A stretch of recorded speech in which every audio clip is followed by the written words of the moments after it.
മിനിഞ്ഞാന്ന് വന്നത് 6 ആനകൾ ഒരുമിച്ചാ 12 മണിയായപ്പോ വന്നത്. അതായത് ഒരു കൂട്ട് 7 8 ഒക്കെയാ വരുന്നത്. ഇതിപ്പോ ഒരു തുമ്പിക്കൈയില്ലാത്ത ആനയാണ്. ആനയോടുകൂടെ വന്ന ആളാണ് ആ ഒരു കൊമ്പനാണ് ചായപ്പാങ്കുഴി ആ ചേട്ടനെ പാവം ചേട്ടനെ കുത്തിക്കൊന്നത്. അതെ. എന്നിട്ട് ഞങ്ങള് പിന്നെ ഫോറസ്റ്റുകാർ വന്നു കഴിഞ്ഞപ്പോ ഞാൻ പറഞ്ഞു ഒന്ന് പടക്കം പൊട്ടിക്കാൻ പറഞ്ഞു. അപ്പത്തേക്ക് മ്ലാവുകൾ എല്ലാം കൂടി ഇറങ്ങി ഓടി പാറയുടെ പുറത്തുകൂടി ഇറങ്ങി ഓടുന്നുണ്ടായിരുന്നു. തെങ്ങ് മറ്റേ അണ്ണപ്പനയില പന തിന്ന് പഠിച്ചിട്ട് തെങ്ങൊക്കെ കുത്തിപ്പൊളിച്ച് തീറ്റയാണ്. എല്ലാം നശിപ്പിച്ചതാ. ഇതുണ്ടോ, ഇതൊരു തെങ്ങാണ് ഈ കിടക്കുന്നത്. ഈ തെങ്ങിന്റെ തടിയും കൂടെ ആന തിന്നുന്നുണ്ട് കേട്ടോ. നമുക്ക് സഹിക്കാൻ പറ്റില്ല. എല്ലാം നല്ല നിറച്ചും കായുള്ള അടയ്ക്കാൻ മരങ്ങളാ. ഇപ്പൊ നമ്മൾ ഓരോ ദിവസം വരുമ്പോൾ ഇത് മുഴുവൻ ഇങ്ങനെ കിടക്കുന്നത് കാണുമ്പോൾ നമുക്ക് സഹിക്കില്ല. ഇപ്പൊ ഒരാഴ്ച 3 ദിവസം വന്നാൽ പിന്നെ ഒരാഴ്ചത്തേക്ക് ഒരു ബ്രേക്ക് ഉണ്ടാവും. പിന്നെ ഒരാഴ്ച കഴിഞ്ഞാൽ പിന്നെ വന്ന് നശിപ്പിക്കുകയായിരിക്കും. അവരുടെ റൂട്ടാണ് അത്. നമ്മൾ എത്ര നന്നാക്കിയാലും അവരെ തല്ലിപ്പൊളിച്ച് അങ്ങോട്ട് കയറും. അതാണ് അവർ തട്ടിക്ക് കയറും. അല്ലാതെ ഒന്നും ചെയ്യാൻ പറ്റില്ല ഞങ്ങൾക്ക്. ഇതാന പൊളിച്ചിറങ്ങിയതാ. നമസ്കാരം, ഞാനിപ്പോൾ ഉള്ളത് വീണ്ടും തൃശ്ശൂർ ജില്ലയിൽ തന്നെയാണ്. മോതിരക്കണ്ണി എന്ന് പറയുന്ന പ്രദേശത്താണ് ഇന്നത്തെ നമ്മൾ എപ്പിസോഡ് കവർ ചെയ്യാനായിട്ട് പോകുന്നത്. നമ്മൾ കഴിഞ്ഞ എപ്പിസോഡ് കണ്ടതിൻ്റെ തൊട്ടടുത്തുള്ള പ്രദേശങ്ങളൊക്കെ തന്നെയാണ്. മോതിരക്കണ്ണി എന്ന് പറയും. വനത്തിനോട് ചേർന്ന് കിടക്കുന്ന പ്രദേശമാണ്. സൈഡിലൊക്കെ വനത്തിനോട് ചേർന്ന് കിടക്കുന്ന പ്രദേശം ആയതുകൊണ്ട് തന്നെ നമ്മളിതിനെ ഇനി പ്രത്യേകിച്ച് എടുത്ത് പറയേണ്ട കാര്യമില്ല. വലിയ രീതിയിൽ തന്നെ വന്യമൃഗശല്യം നേരിട്ട് കൊണ്ടിരിക്കുന്ന പ്രദേശം കൂടിയാണ്. അപ്പോൾ അവിടുത്തെ പ്രശ്നങ്ങളാണ് നമ്മൾ ഇന്നത്തെ എപ്പിസോഡിൽ കാണാനായിട്ട് പോകുന്നത്. പ്രത്യേകിച്ച് ഇവിടെ ഒരു അമ്മമഠം എന്ന് പറയുന്നൊരു സ്ഥലമുണ്ട്. ഓൾഡ് ഏജ് ഹോമാണ്. അവിടെ ആ ഒരു കോൺവെൻറ്റിൻ്റെ പറമ്പിലൊക്കെ വലിയ തോതിൽ കൃഷി നശിപ്പിച്ചിരിക്കുന്ന കാഴ്ചകളൊക്കെയാണ് നമ്മൾ ഇന്നത്തെ എപ്പിസോഡിൽ കാണാനായിട്ട് ശ്രമിക്കുന്നത് കേട്ടോ. ഏതായാലും നമുക്ക് എപ്പിസോഡിലേക്ക് പോകാം. നമ്മളിപ്പോൾ കണ്ട ആ ഒരു മതിലും പൊളിഞ്ഞു കിടക്കുന്ന ആ ഒരു പ്രദേശത്ത് നിന്ന് നേരെ മുന്നോട്ട് വന്ന അതിരപ്പള്ളിക്ക് പോകുന്ന റോഡാണിത്. കുറച്ചുകൂടെ മുന്നോട്ട് ചെല്ലുമ്പോൾ ഒരു സൈഡ് വനവും ഒരു സൈഡ് വീടുകളും കാര്യങ്ങളൊക്കെ ആയിട്ടുള്ള പ്രദേശമാണ് കാണുന്നത്. കുറച്ച് ചെല്ലുമ്പോൾ ഇവിടെ ഒരു അമ്മമാടം എന്ന് വിളിക്കുന്ന ഒരു ഓൾഡ് ഏജ് ഹോമുണ്ട്. ഇവിടെയും ഇവരുടെ പറമ്പിലും ഒക്കെ നിരന്തരം ആന വരുന്ന പ്രദേശമാണ് കേട്ടോ.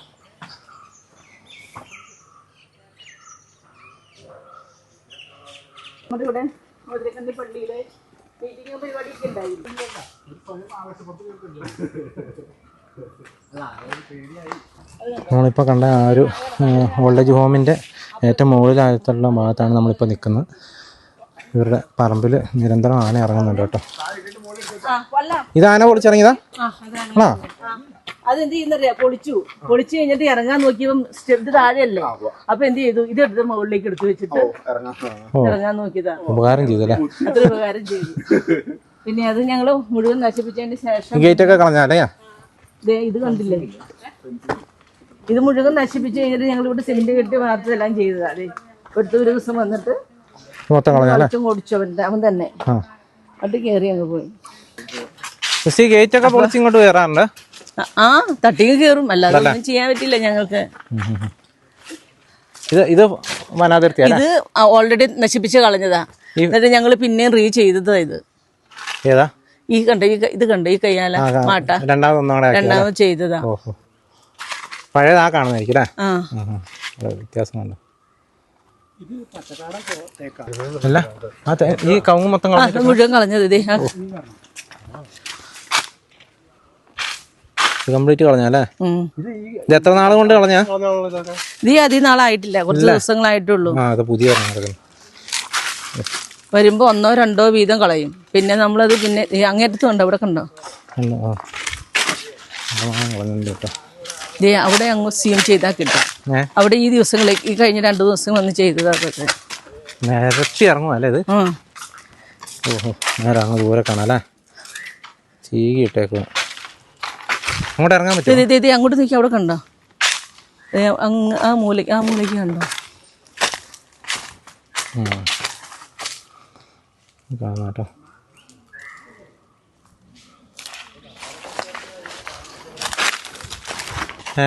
ഇന്നലെ ഇവിടെ വൃത്തിയാക്കിയത്. അത് പിന്നെ അത് അവരുടെ റൂട്ടാണത്. ആന ഇതിലെ പാസ് ചെയ്യുന്നത് അവരുടെ റൂട്ടാണ് അത്. നമ്മൾ എത്ര നന്നാക്കിയാലും അവരെ തല്ലിപ്പൊളിച്ച് അങ്ങോട്ട് കയറും. അതാണ് അവരുടെ റൂട്ട്.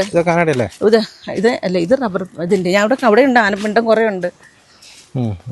ഇതേ ആന നശിപ്പിച്ചതിന്റെ കവുങ്ങുകള് മൊത്തം വിറകാക്കാൻ വേണ്ടിയിട്ടിരിക്കുന്ന ഇതൊക്കെ അതിന്റെ വേരായിരിക്കും. ഈ വേരുകളെല്ലാം അത് തന്നെയാ. ഇഷ്ടം പോലെ ഇത് നിറച്ച് അടയ്ക്കാൻ പറ്റുമായിരുന്നു, മുഴുവൻ പോയി. കാലിയായില്ലേ? എല്ലാം കാലിയായി. സിമിത്തേരി ഇനി താഴെ കാണിച്ചു തരാം. ഇതാണ്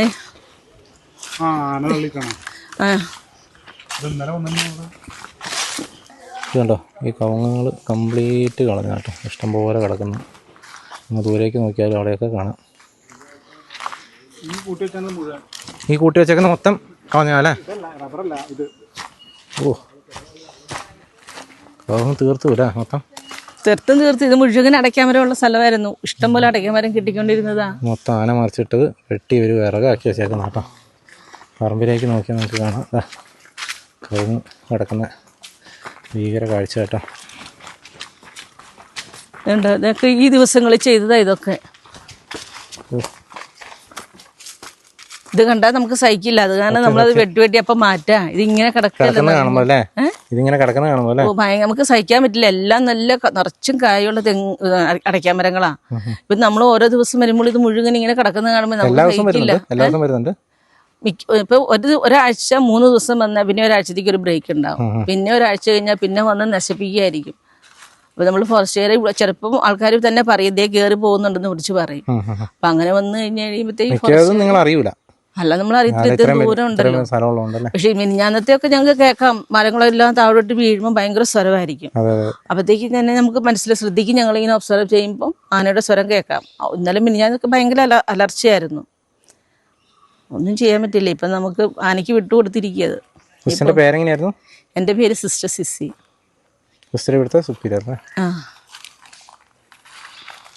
ഇത് 2 തെങ്ങുകൾ നല്ല കായ ഉണ്ടായിരുന്നതാ.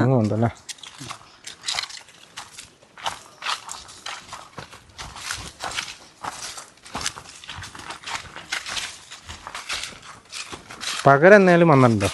പകല് ഇവിടെ ഇവിടെ ഈ ഫോറസ്റ്റിലായിരിക്കും നിൽക്കുക. അത് ഞാൻ രാത്രി ഒരു 9 മണിയാകുമ്പോഴത്തേക്ക് നിങ്ങൾ ഇറങ്ങും. ഇറങ്ങി തുടങ്ങി. ഇത് കണ്ടോ, ഒരു തെങ്ങ് നശിപ്പിച്ച്. പിന്നെ ഇത് അടുത്ത തെങ്ങ് ഇവിടെ മുഴുവൻ അടയ്ക്കാൻ വരുമായിരുന്നു, എല്ലാം നശിപ്പിച്ചു. ഈ തെങ്ങിന്റെ മുകൾവശം മൊത്തം തീർത്താ? ആന തന്നെ പിറ്റേ ദിവസം വന്നിട്ട് ബാക്കിയുള്ളതും കൂടെ തിന്ന് തീർക്കും. എന്റെ ഫോട്ടോ ഞാൻ ഇട്ട് തരാം, എന്റെ കയ്യിലുണ്ടത്. എല്ലാം നശിപ്പിച്ചതാ. ഇതുണ്ടോ, ഇതൊരു തെങ്ങാണ് ഈ കിടക്കുന്നത്. ഈ തെങ്ങിൻ്റെ തടിയും കൂടെ ആന തിന്നുന്നുണ്ട് കേട്ടോ. തെങ്ങിൻ്റെ തടി ആന തിന്നാൻ തുടങ്ങി. അല്ല അത് പൊളിച്ചു കഴിഞ്ഞിട്ട് അതിന്റെ പൊങ്ങുണ്ടല്ലോ. അല്ല, ആറളത്തൊന്നും തടി തിന്നുന്നില്ല, പൂ മാത്രമേ തിന്നുള്ളൂ. അത് തിന്ന് പഠിച്ചിട്ടില്ലേ? അതാ പറഞ്ഞേ, അതാ ഞാൻ അതൊക്കെയാണ് നോക്കുന്നത്. അത് തിന്ന് പഠിച്ചിട്ടില്ലേ? അത് തിന്ന് പഠിച്ചിട്ടുണ്ട് നിങ്ങള്. അതെ അതെ, ഞാൻ തിന്ന് പഠിച്ച ആന ആയതുകൊണ്ട് ഞാൻ നമ്പറിലേക്ക് ഇട്ട് തരാം. അല്ലേ? ആ ഫെൻസിങ് ഉണ്ടോ? ആ ഫെൻസിങ് ഒക്കെ കളഞ്ഞായിരിക്കും സിസ്റ്റർ? എല്ലാം കളഞ്ഞു, അതൊക്കെ മുഴുവൻ നശിച്ചു. ഇതാണ് അവരുടെ റൂട്ട്. കണ്ടോ, അതങ്ങ് വളച്ചൊടിച്ചതിന് ശേഷമാണ് ഇത് അകത്തേക്ക് കയറുന്നത്. ഇത് കണ്ടോ, മുഴുവൻ ഫെൻസിങ് ഇടുന്നതൊക്കെ ഇവിടെ വെറുതെയാ. ഇത് കണ്ടോ, ഇതെല്ലാം അവര് താത്തിയിട്ടിരിക്കുന്നതാ. ആന ഫെൻസിങ് മറിച്ചിട്ടേക്കാണ്. തെങ്ങിന്റെ ഇത് കണ്ടോ, എന്തൊരു അപ്പൊ ഇത് ആദ്യത്തെ ദിവസം തന്നെ ഈ തെങ്ങ് മൊത്തം തിന്നായിരുന്നു പക്ഷേ? ഇല്ല, മറിച്ചിട്ടിട്ട് അത് നടുഭാഗത്തുള്ള നല്ല പൂ മാത്രം തിന്നു. അത് തിന്നിട്ട് പോകും. പിറ്റേ ദിവസം വന്നിട്ട് ബാക്കിയുള്ളതെല്ലാം മുഴുവൻ തിന്ന് ഈ പരിവാക്കിയിട്ടു. അത് ആ തെങ്ങ് തേണ്ട അവിടെ ഉണ്ട് ഒരു തെങ്ങ്, അതുപോലെ തന്നെ നശിപ്പിച്ച്. ഇത് ഞാൻ ആദ്യമായിട്ട് കാണുന്നൊരു കാഴ്ച കേട്ടോ. മ്ലാവുണ്ട്, മ്ലാവ്.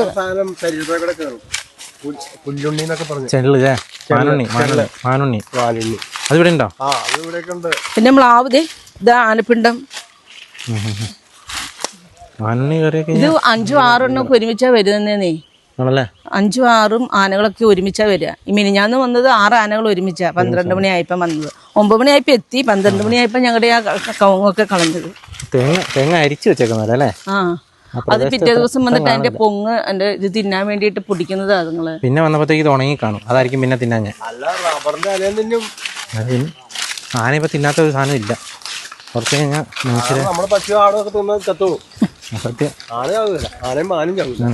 ആന റബ്ബർ തിന്നുന്ന കണ്ടില്ലേ? ഇതൊക്കെ ഒരു തെങ്ങാട്ടോ, ഒരു തെങ്ങായിരുന്നു. തെങ്ങ് തീർത്തു, വലിയ തെങ്ങായിരുന്നു. ഇതാ ഇത് മുറിച്ചിട്ടേക്കുന്ന കേട്ടോ. ഇതും അതുപോലെ തന്നെ തലേദിവസം പൊട്ടിച്ചു. ഇത് അതിൽ ഇറങ്ങിയായിരിക്കും അല്ലേ? അത് പൊളിച്ചിറങ്ങി. ഇത് നിങ്ങൾ സ്വന്തം കെട്ടിയായി ഫെൻസിങ്? എല്ലാം ഞങ്ങൾ സ്വന്തം പൈസ ചെലവ് ചെയ്യുന്നതല്ല. ഇവിടുന്ന് ഫെൻസിങ് ഇതിൽ കറണ്ടൊന്നുമില്ല. അവർക്ക് ഗവൺമെന്റിന്റെ കറണ്ട് ഉണ്ട്, പക്ഷേ അത് കാര്യമൊന്നുമില്ല. ഗവൺമെന്റ് കറണ്ട് ഉണ്ടെന്ന് മാത്രം, വർക്ക് ചെയ്യുന്നില്ല. പിന്നെ കഴിഞ്ഞ ആഴ്ച രണ്ടാഴ്ച മുന്നേ വന്നിരുന്നു നന്നാക്കാനാന്ന് പറഞ്ഞു, വന്നു പോയി എന്നുള്ളതല്ല. അത് അവിടെ ഒടിച്ചു കയറും. ഇവിടെ ഫോറസ്റ്റ് ആട്ടോ. ആന രാവിലെ ഉണ്ടായിരുന്നു, ഇവിടെ ഫുൾ ടൈം ഉണ്ടായിരുന്നു കഴിഞ്ഞ 2 ദിവസം മുന്നേ. എന്നിട്ട് ഞങ്ങൾ പിന്നെ ഫോറസ്റ്റുകാർ വന്നു കഴിഞ്ഞപ്പോൾ ഞാൻ പറഞ്ഞു ഒന്ന് പടക്കം പൊട്ടിക്കാൻ പറഞ്ഞു. അപ്പോഴത്തേക്ക് മ്ലാവുകളെല്ലാം കൂടി ഇറങ്ങി ഓടി, പാറയുടെ പുറത്തുകൂടി ഇറങ്ങി ഓടുന്നുണ്ടായിരുന്നു മ്ലാവ്. വന്നിട്ട് നമ്മുടെ ജാതി എല്ലാം അതിന്റെ ഇലയെല്ലാം തിന്നും, അതിന്റെ പിന്നെ ഈ പുറത്തെ തൊലികളൊക്കെ കടിച്ചു വെച്ചത്. അത് പിന്നെ പശുവിനെ ഞങ്ങളോട് പുറത്ത് വെക്കാൻ പറ്റില്ല. പശുവിനെ പുറത്തിറങ്ങി കഴിഞ്ഞിട്ട് ഇതെല്ലാം പശുവിന്റെ ദേഹത്ത് വന്നിരുന്ന് കടിച്ച് ഭയങ്കര ശല്യം അത്. അതുകൊണ്ട് പശുക്കളെ ഒന്നും പുറത്തിറക്കില്ല ഞങ്ങള്. 2 തൊഴുത്ത് കെട്ടിയിട്ട് അങ്ങനെ നോക്കുന്നത്. നമ്മളിപ്പോൾ കണ്ടുകൊണ്ടിരിക്കുന്നത് കോൺവെൻറ്റിൻ്റെ സ്ഥലങ്ങളാട്ടോ. നമുക്ക് ദൃശ്യങ്ങളിൽ തന്നെ കാണാം എത്ര ഭീകരമാണ് ഇവിടെ അവസ്ഥ എന്ന്. ആനയും മ്ലാവ് മറ്റ് ജീവികളെല്ലാം കൂടെ തകർത്ത് കേട്ടോ. ഈ പറമ്പ് തകർത്ത് തീർത്തുകൊണ്ടിരിക്കുകയാണ്. എങ്ങോട്ട് സൂം ചെയ്താലും നമുക്കിതേ കാണാനുള്ളൂ. ഫെൻസിങ് ഒന്നും ബാക്കിയില്ല, തെങ്ങും കവുങ്ങൊന്നും ബാക്കിയില്ല. ഏതായാലും അതും വരും ദിവസങ്ങളിലൊക്കെ തീരുമെന്നാണ് ഇത് കാണുമ്പോൾ തോന്നുന്നത്. ചേട്ടൻ്റെ പേരെങ്ങനെയാണ്? എൻ്റെ പേര് ഷാജി. എന്താ ചേട്ടാ ഇവിടുത്തെ അവസ്ഥ? ഇവിടെ ഇത് പരിയാരം പഞ്ചായത്താണ്. തൃശ്ശൂരിൽ പരിയാരം പഞ്ചായത്ത് 7ാം വാർഡിൽ പെടുന്ന സ്ഥലങ്ങളാണ് ഈ കോൺവെന്റ്, ഈ പ്രദേശം. ഇവിടെ ഒരു സ്ഥലത്തിൻ്റെ പേര് ഇത് മോതിരക്കണ്ണിയാണ്. മോതിരക്കണ്ണി. ഇവിടെ കാട്ടാന വരാൻ തുടങ്ങിയിട്ട് ഇപ്പോൾ ഒരു 6-7 വർഷമായി. അതിനു മുമ്പ് ഇവിടെ ഒരു മൃഗങ്ങളും ഇല്ലാതിരുന്നതാ. ഇതൊക്കെ എവിടുന്ന് വരുന്നു എന്നുള്ളതാണ് സിസ്റ്റർമാർ എന്നോട് ചോദിക്കുന്നത്. അതിലും അപ്പുറമാണ് ഞങ്ങൾ കൊന്നക്കുഴിയിൽ ഒരു ചെറിയൊരു ഗ്രാമമാണ്. അവിടെ പോലും ജീവിക്കാൻ പറ്റാത്ത അവസ്ഥയായി മലയോര മേഖലയിൽ. അവിടെ എനിക്ക് കുറച്ച് സ്ഥലം ഉണ്ടായിരുന്ന കൃഷി സ്ഥലം ഞാൻ ഉപേക്ഷിച്ച് അവിടുന്ന് ഒരു 5 കിലോമീറ്റർ മാറി വേറെ വീടും സ്ഥലവും മേടിച്ചിട്ട് അവിടെ താമസമാക്കി. ഇപ്പോൾ മേഖലയിലെ എല്ലാവരുടെയും അവസ്ഥ ഇപ്പം എല്ലാവരും ഇവിടുന്ന് കുടിയൊഴിക്കാനുള്ള പരിപാടിയാണ് നോക്കുന്നേ. കാട്ടാനെ വെച്ചിട്ടേ കാട്ടാനെ തുറന്നു വിടുകയാണ്. അവരെ ഇവിടെ ഒന്നും ഇല്ലാത്ത ഈ മലയാറ്റൂർ സൈഡിൽ നിന്നോ അങ്ങനെ കണ്ടൊക്കെ വരുന്ന കാട്ടാനയാണിത്. അതൊക്കെ അവിടെ തടയാൻ ഇവർക്ക് സാധിക്കേണ്ടതാണ്. അത് സാധിക്കാത്തതുകൊണ്ടാണ് ജനം ഒരു കാലത്തും ഇല്ലാത്ത പോലെ. അതായത് ഒരു കൂട്ടം 7-8 ഒക്കെയാണ് വരുന്നത്. ഇതിപ്പോ ഒരു തുമ്പിക്കൈ ഇല്ലാത്ത ആനയാണ്. ആനയോടുകൂടെ വന്ന ആളാണ് ഒരു കൊമ്പനാണ് ചായപ്പാങ്കുഴി പാവം ചേട്ടനെ കുത്തിക്കൊന്നത്. അതേതാ മറ്റേ സുപ്രിയേട്ടൻ എന്ന് പറഞ്ഞ ആളെ കൊലവിളി സ്ഥിരമായിട്ട് കാണുന്ന ആനയാണോ അത്? അത് അവിടെയൊന്നും ആന വരുന്ന സ്ഥലമല്ല. ജനവാസ മേഖല തിങ്ങി പാർക്കുന്ന ആൾക്കാർ അവിടെയൊക്കെ വന്നിട്ടാണ് ഈ കാട്ടാന ഇത്രയും ചെയ്യുന്നത്. ഒരു അധികാരികളും ഇതിന് നടപടി എടുക്കുന്നില്ലെന്നതാണ്. പ്രതിഷേധങ്ങൾ ഇഷ്ടം പോലെ കർഷകരും അല്ലാത്തവരും ഒക്കെ പ്രതിഷേധിക്കുന്നുണ്ട്. ഒരാളും അതിന് നടപടി എടുക്കാനോ അതിന് നിയമം മാറ്റാനോ നോക്കുന്നില്ല. അതാണ് ഇപ്പോഴത്തെ സ്ഥിതി. എനിക്കൊക്കെ എന്നാ വിഷമമെന്നറിയാം. ഉള്ള നല്ല സ്ഥലം ഇട്ടിട്ട് നമ്മൾ ഇപ്പോൾ ഒന്നുമില്ലാത്ത സ്ഥലത്ത് ഒരു മുളക് പോലും നമുക്ക് നട്ടുപിടിപ്പിക്കാൻ പറ്റാത്ത സ്ഥലത്തൊക്കെയാണ് നമ്മളിപ്പോൾ നിൽക്കുന്നത്. വീട് മാത്രം ഉണ്ടെന്ന് പറഞ്ഞിട്ട് കാര്യമുണ്ട്. നമുക്ക് കഴിക്കാനായിട്ട് എന്തെങ്കിലും വേണ്ടേ? ഇത് ഈ കാണുന്ന തെങ്ങും കവുങ്ങും ഒക്കെ എത്ര വർഷം കൊണ്ടായതായിരിക്കും? അതായത് ഇതിനൊക്കെ നിസ്സാര കാശാണ് നഷ്ടപരിഹാരം കിട്ടുന്നത്. ഈ തെങ്ങൊക്കെ നിറച്ച് കായുള്ള തെങ്ങുകളാണ്. അതൊക്കെ അത് കാട്ടാന ഇപ്പൊ പല സ്ഥലത്തും തെങ്ങ് ഈ മറ്റേ എണ്ണപ്പനയില പന തിന്ന് പഠിച്ചിട്ട് തെങ്ങൊക്കെ കുത്തിപ്പൊളിച്ച് തീറ്റയാണ്. അത് ഞാൻ ആദ്യമായിട്ട് ഞാനത് ഇവിടെ വന്നപ്പോൾ ഞാൻ സിസ്റ്ററോട് ചോദിക്കായിരുന്നു. ഒന്നും ബാക്കി വെച്ചേക്കില്ല. കേരളം ഭാഗത്തൊക്കെ തെങ്ങ് മറിച്ചേക്കുന്നുണ്ട്, പക്ഷെ അതിന്റെ ഒക്കെ കൂമ്പ് മാത്രമേ തിന്നുള്ളൂ, വേര് മാത്രമേ വെക്കുള്ളൂ. ബാക്കിയൊക്കെ ചവിട്ടി പൊളിച്ച് തിന്നുവാണല്ലേ.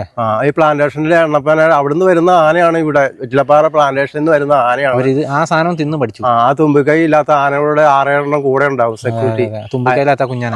അതിന് തീറ്റ കൊടുക്കുന്നത് അതിന്റെ തള്ളാനയാണ് കൊടുക്കുന്നത്. അതിനൊക്കെ ഇവിടുന്ന് മാറ്റിയാൽ മതി. ഈ പ്രശ്നമൊക്കെ ഒഴിവാകും. ഒരാൾ അതിന് അധികാരികൾ അതിന് കാര്യങ്ങൾ ചെയ്യുന്നില്ലെന്നുള്ളതാണ്.